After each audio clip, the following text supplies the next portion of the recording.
My next question comes from Anand, and Anand is working full time and he's trying to work on his app in the mornings, and he says, do you have any tips on waking up at 5 o'clock in the morning? I do. It's really simple, to be honest. Waking up at 5 o'clock in the morning requires a whole sequence of events to happen before that for you to get up at 5 o'clock in the morning. So consider this. If you're like me and you're going to the gym regularly, or you're a very active person, most people need around 7 to 8 hours of sleep for you to have full concentration. So if you work backwards, you need to be at sleep, if you want 8 hours, by at least 9, 10 o'clock if you're going to have 7. Which means in order to wake up at 5, it's not about the alarm. It's not about how loud it is, where you put it. You know, there's so many apps that help you to do that. It's more about, what did you do the night before? Did you get yourself in bed at 10?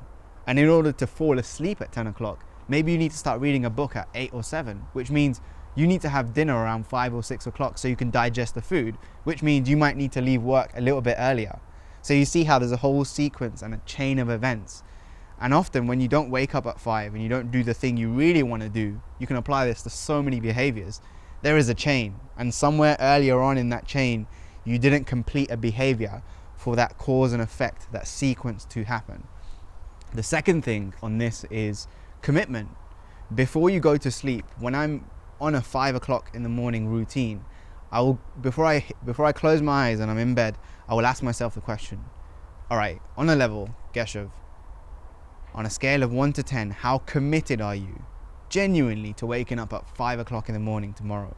And if I'm anything but a 10, if my decision is not solid before I go to sleep about waking up, it's so much more difficult. Whereas when I've resolved in my mind, I've made the decision that I will wake up at 5 o'clock no matter what my head starts telling me in the morning, it happens. So 2 things there, the sequence of events and how committed are you to waking up at 5 o'clock. So make that decision.